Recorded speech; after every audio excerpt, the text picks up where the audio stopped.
आप देख रहे हैं रोजाना दिल्ली न्यूज।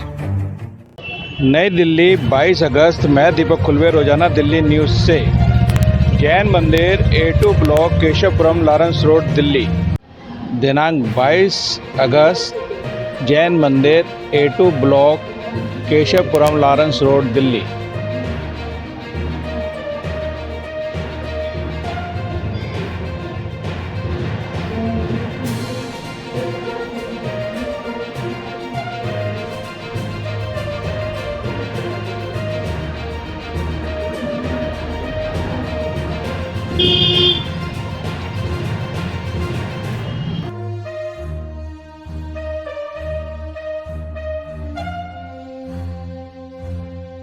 में आयोजित 48 दिवसीय श्री भक्तामर महामंडल विधान की श्रृंखला में गणनी आर्यिका 105 श्री चंद्रमती माता जी द्वारा 44वें श्लोक पर प्रवचन सुनिए।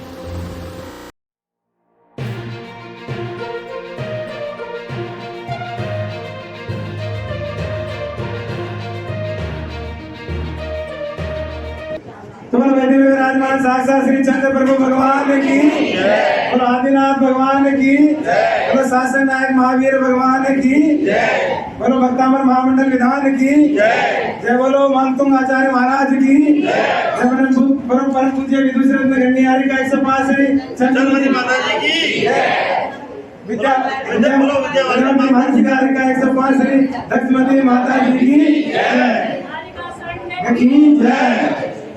बंधुओं, 10 जुलाई से हम लगातार 50 दिन के संकल्प के साथ श्री भक्तामर पाठ का विधान कर रहे हैं, जिसमें आज 44वां दिन है। तो अभी थोड़ी देर में माता जी से 44वें श्लोक का समझेंगे। तो माता के चरणों में एक विनंजलि के रूप में कि खिलते हुए फूल मुझसे ये बोले कि गुरुमा तेरी कैसी है। खिलते हुए फूल मुझसे पूछे कि गुरुमा तेरी कैसी है। मैं बोला तेरी रंगत फीकी पड़ जाए, मेरी लक्ष्मती माता ऐसी है। बोलो लक्ष्मती माता की। अब इससे चंद्रमती माता जी तो और भी भाई साहब शांत स्वभावी है, सरल स्वभावी। तो उनके लिए चांद ने एक दिन मुझसे एक दिन ये पूछा कि गुरुवर तेरे कैसे हैं। मैं बोला तू खुद देख ले, तू खुद शर्मा जाए, मेरी चंद्रमती माता ऐसी है। चंद्रमती माता की। तो आइए बंधुओं, हम चलते हैं आज भक्तामर महामंडल विधान के श्रृंखला में 44 श्लोक का अर्थ समझते हैं माता जी के श्रीमुख से। तो माता जी को वंदना करते हुए हम चलते हैं। हे माता जी वंदनामि, हे माता जी वंदनामि, हे माता जी वंदनामि। आप हमें 44वें श्लोक का समझाकर हमारा ज्ञान वर्धन करें। वंदनामि माता। जय श्री चंद्र प्रभु भगवान की जय, जय श्री महावीर भगवान की जय, जय श्री मान चुंगाचार्य की जय, जय श्री भक्तामर महामंडल विधान की जय। भक्तामर की श्रृंखला में चलते हुए समाप्ति के बहुत नजदीक पहुंचते जा रहे हैं हम लोग। आज 44वां श्लोक का अर्थ करेंगे। मानतुंग आचार्य ने इस श्लोक के अंदर दावानल अग्नि का अपने शब्दों से अथवा अपने भक्ति के उद्गार से उन्होंने कहा कि किस प्रकार से ये दावानल अग्नि लगती है और ये कहाँ लगती है और किस प्रकार से उसको नष्ट कर देती है। ऐसा इसके अंदर उन्होंने वर्णन किया। मैंने एक दिन बताया था कि अग्नि 2 प्रकार की होती है, एक बड़वानल, एक दावानल।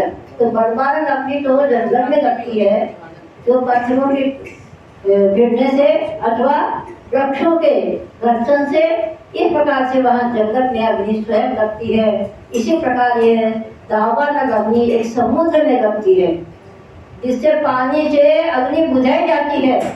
परंतु एक अग्नि ऐसी होती है जो पानी को ही नष्ट कर देती है। ऐसी अग्नि का वर्णन इसके अंदर मानतुंग आचार्य ने अपनी भक्ति के उद्गारों से करा। उन्होंने कहा अम्भोनिधो क्षुभित भीषण नागचक्र पाठीन पीठ भयतोन्बरवाडवाग्नो रंग तरंग शिखर स्थितयान पाताल प्रासं विहाय भगत स्मरणाद्रजन्ति। अम्भो निधो, अम्भो माने समुद्र, अम्भो माने जल, अम्भो माने और निधि माने समुद्र।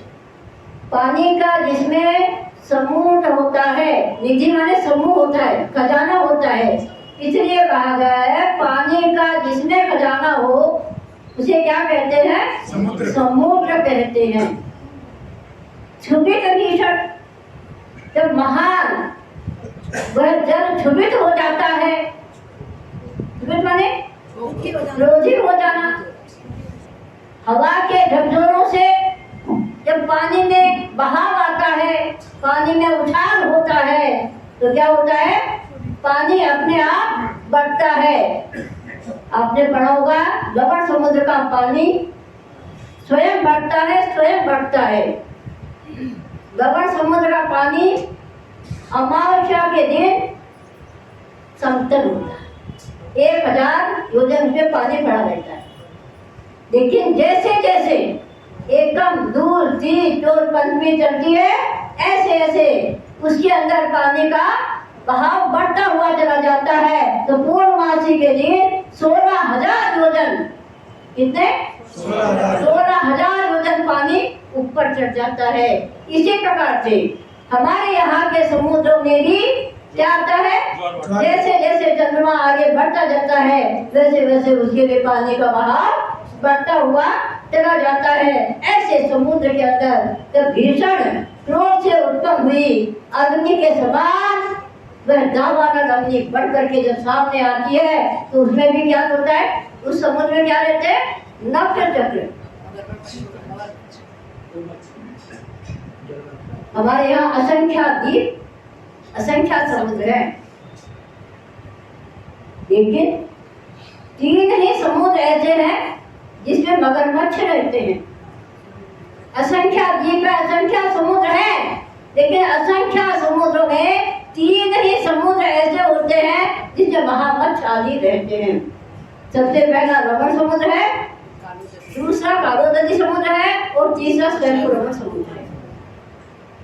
पहले लवण समुद्र में 9 योजन के जोड़े, 9 योजन के डंडे ऐसे वहां पर मगरमच्छ रहते हैं।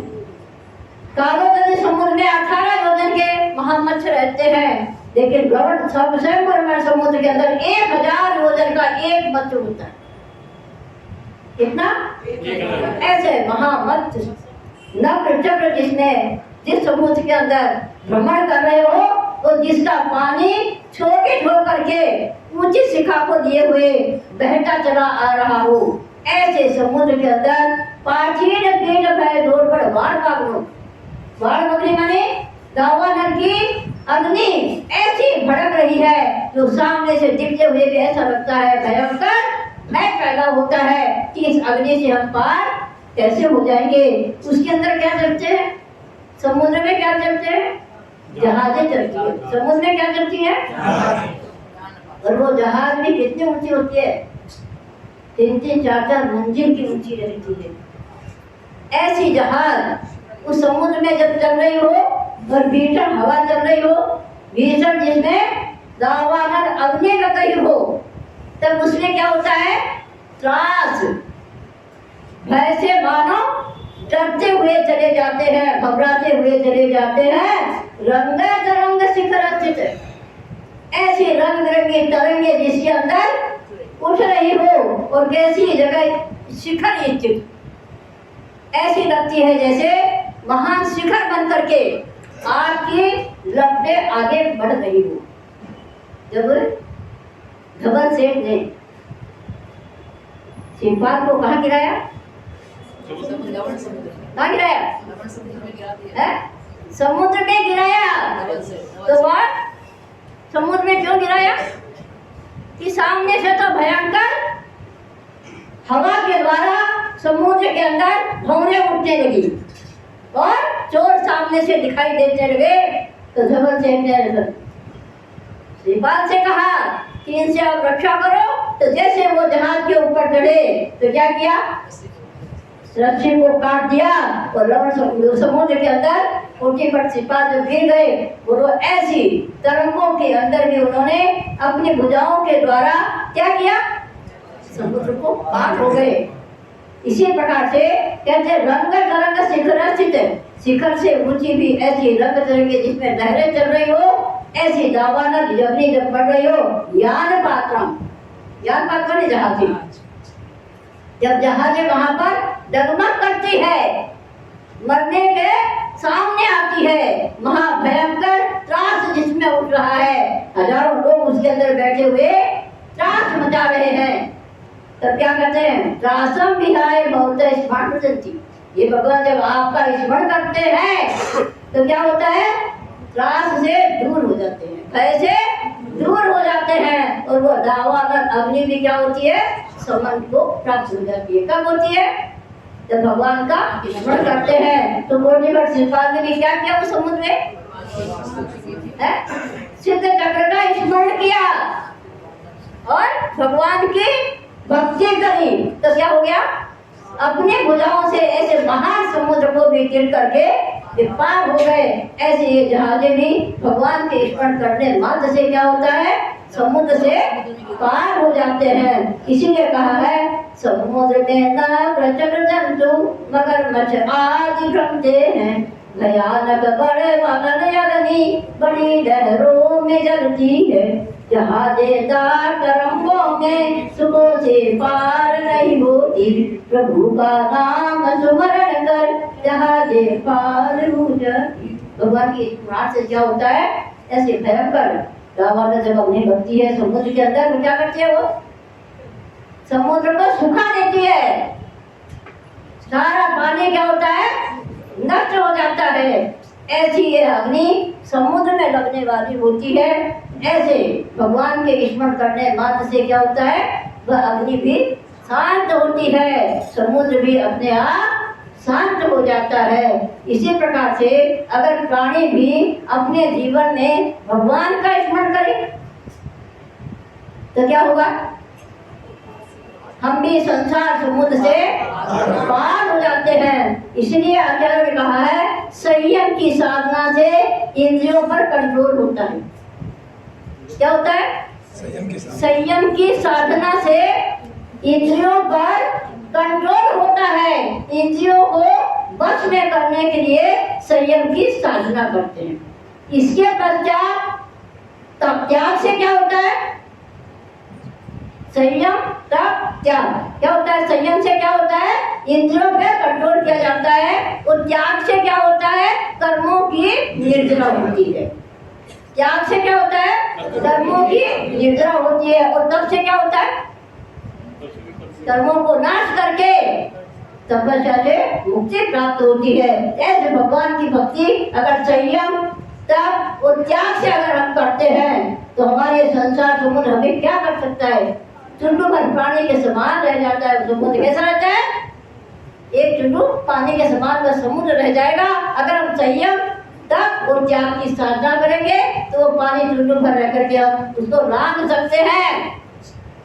आज तो समुद्र बहुत गहरा है, हम उसको पार करना अत्यंत कठिन है, लेकिन संयम की साधना से, तप के कारण से, तपस्या से उस समुद्र को सुखाकर कितना करते हैं, चुंबक पानी के समान रह करके हम उसको पार कर सकते हैं। ऐसे जैसे जहाजें पार हो जाती है भगवान की भक्ति से, ऐसे हम भी भगवान की भक्ति करते हुए इस संसार समुद्र से पार हो जाएंगे।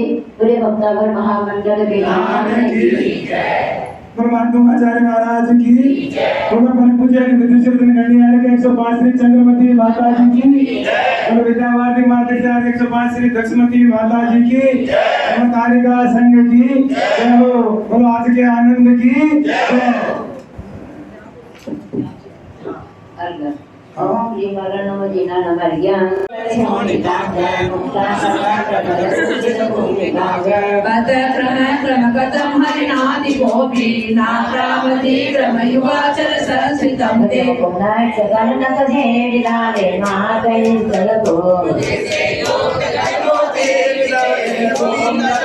गलांगे भर बिलाया से आक्रमण हाथी पर करता के पद तले करता प्रभु के ध्यान से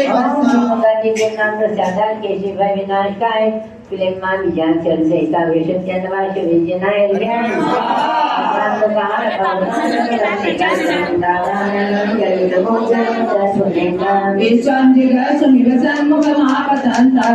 नाम कीर्तन जलम समयत सकाल की हो दवा लगा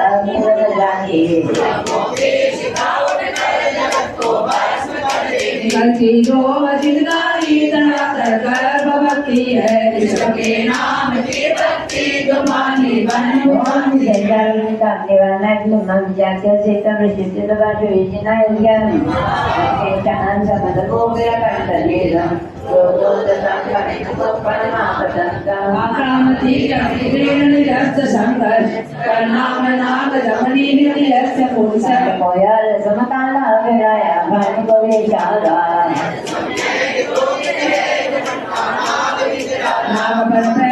करके गमन कर दे निर्भय हो प्रभु का नाम लेकर दो नगरमनी शक्ति संबंधाग्नि मां विचार से सीता विष्णु चंद्रवास विजनाय ज्ञान भगवान जी ने नाम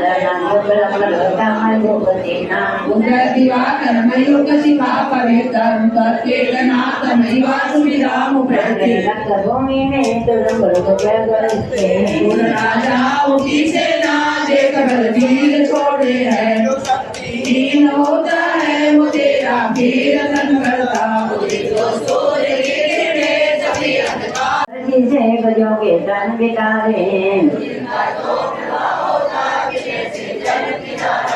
आयोदास तुझे देख अधिशेन दुर्जय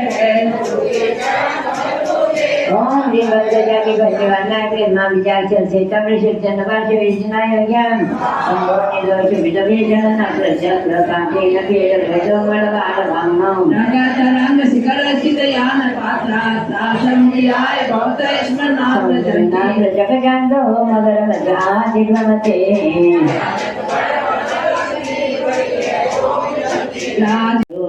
किडनी सन्निपात आदि सकल रोग हाराय TB cancer kidney liver sugar thyroid cervical sciatica हृदय रोग लगी आदि अनेक रोग विनाश थाय ईश्वरते कोरोना ओमलिकोन रोग विनाश थाय चंद्रवती माता जी मामा सर्व रोग विनाश थाय क्लीन मां विचार चल सैकाय श्री वृषभ चंद्र पार्श्वे जिनाय अर्घ्यम निरूपान से अपांडकन